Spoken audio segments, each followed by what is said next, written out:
मैं हूँ doctor Sushil Kumar. Class 12 biology chapter 2 से क्वेश्चन सॉल्व किया हूँ, जो मुख्य रूप से सीड से संबंधित है। सीड को हिंदी भाषा में बीज कहते हैं। यह फल के अंदर पाया जाता है, जैसे आम, अमरूद, सेब, लीची। यह सब्जी के अंदर भी पाया जाता है, जैसे परवल, बैगन, भिंडी, कद्दू। यह अनाज के रूप में भी पाया जाता है, जैसे धान, गेहूँ, मक्का, दाल इत्यादि। सीड का उपयोग हम लोग भोज्य पदार्थ के रूप में अनेक तरीके से करते हैं। गेहूं का उपयोग मुख्य रूप से रोटी के रूप में होता है। धान का उपयोग चावल के रूप में, चना, अरहर, मसूर दाल के रूप में, सरसों का उपयोग तेल के रूप में। इस तरह से अनेक भोज्य पदार्थ हैं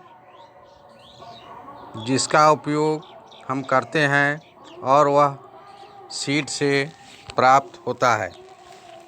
तो आज के प्रश्न में आप लोग जानिए सीड क्या है, सीड के पार्ट्स, टाइप्स, फॉर्मेशन, अल्बुमिनस और नॉन अल्बुमिनस सीड इत्यादि के बारे में बिल्कुल सरल भाषा में देखेंगे। आप question number 23, what do you mean by seed? Seed का क्या अर्थ है? Discuss the process of the formation of seed. Seed के फॉर्मेशन का क्या प्रक्रिया है? क्वेश्चन नंबर 23 कह रहा है what do you mean by seed?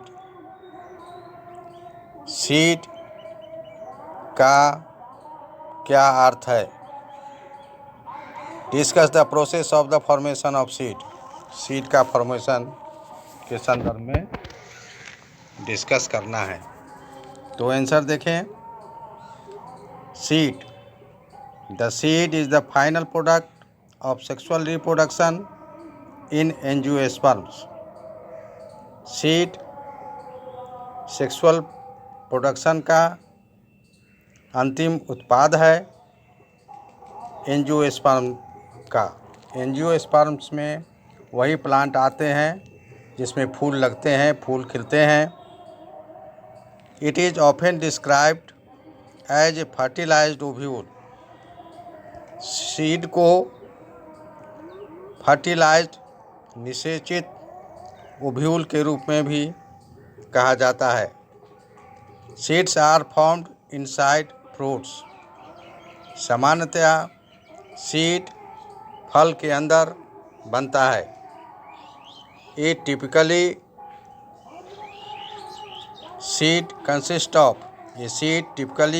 Of एक सीड मुख्य रूप से बटा हुआ होता है।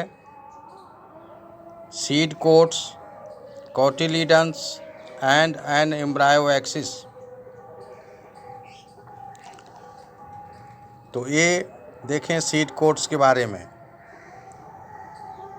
द आउटर इंटीगुमेंट और layer of a seed is called seed coat. Seed का जो बाहरी इंटीगुमेंट होता है, सतह होता है, सीड का जो कवर होता है, उसको सीड कोट कहते हैं। बी, कोटिलीडन्स। पहले आप कोटिलीडन्स को समझें। जैसे आप चना को पानी में भिगोकर उसको फुला देते हैं और जब उसके छिलका को हम हटा देते हैं तो चना के अंदर 2 दाल प्राप्त होता है। वह प्रत्येक दाल कोटिलीडन कहलाता है। तो ऐसा सीड जिसमें 2 दाल प्राप्त हो जाते हैं, 2 कोटिलीडन प्राप्त हो जाते हैं, उसको डाई कोटिलीडन कहा जाता है। और जिसमें एक ही कोटिलीडन पाया जाता है, जैसे कि मेज, तो उसको मोनोकोटिलीडन कहा जाता है। तो देखें भी, cotyledons are seed leaf within the embryo of a seed. Cotyledons are seed leaf. Cotyledon क्या है? सीड का लीफ है। It helps in germination. यह अंकुरण के समय में सहायता करता है, क्योंकि यह पानी को अवशोषित कर लेता है।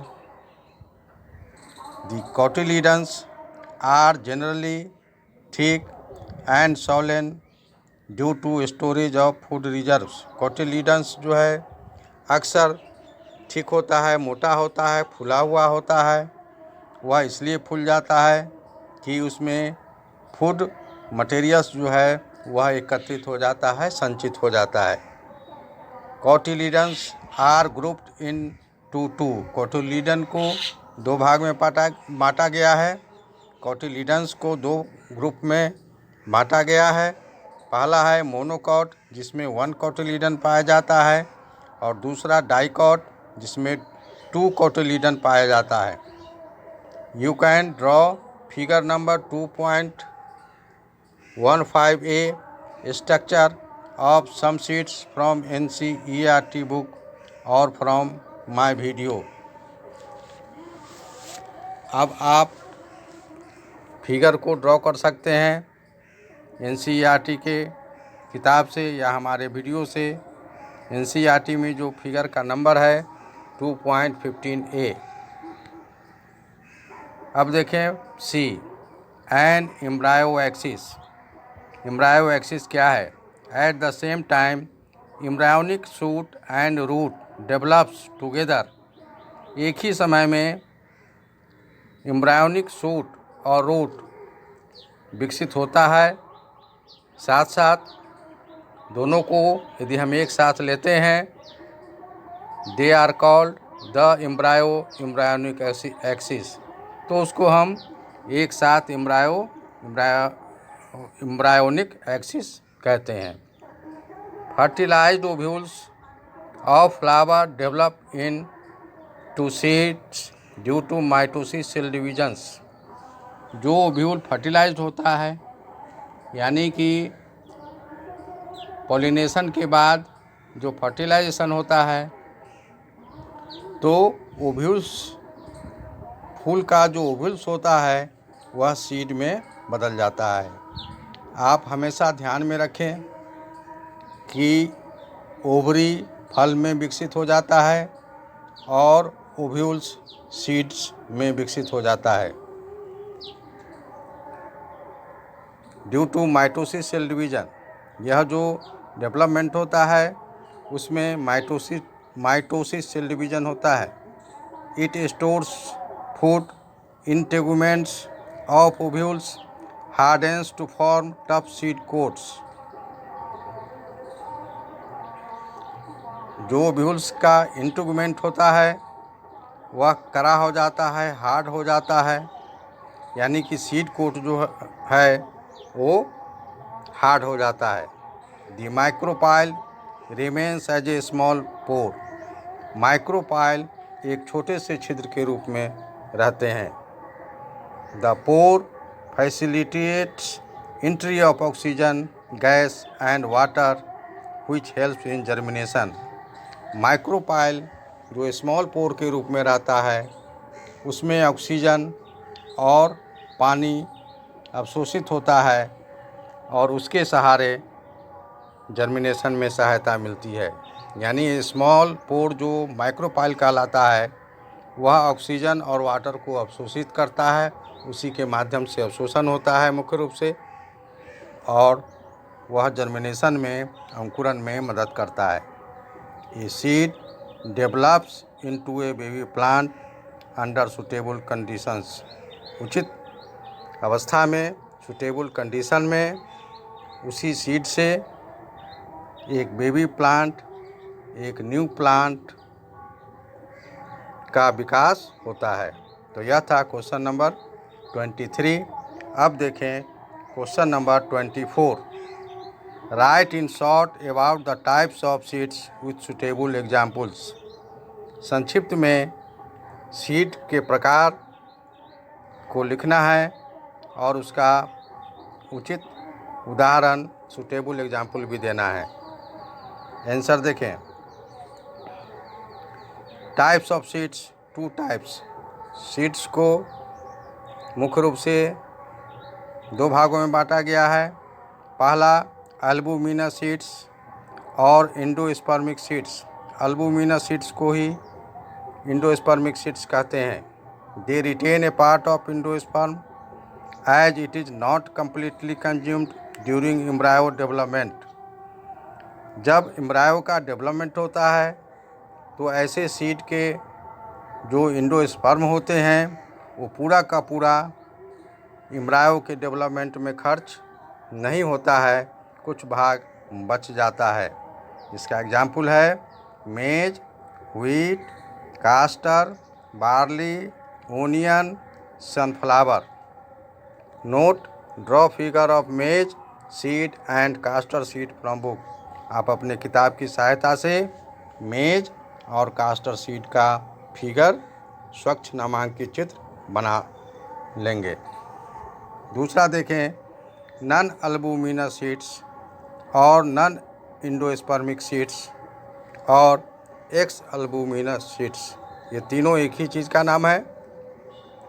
नन अल्बुमिनस सीड्स या नन एंडोस्पर्मिक सीड्स या एक्स अल्बुमिनस सीड्स।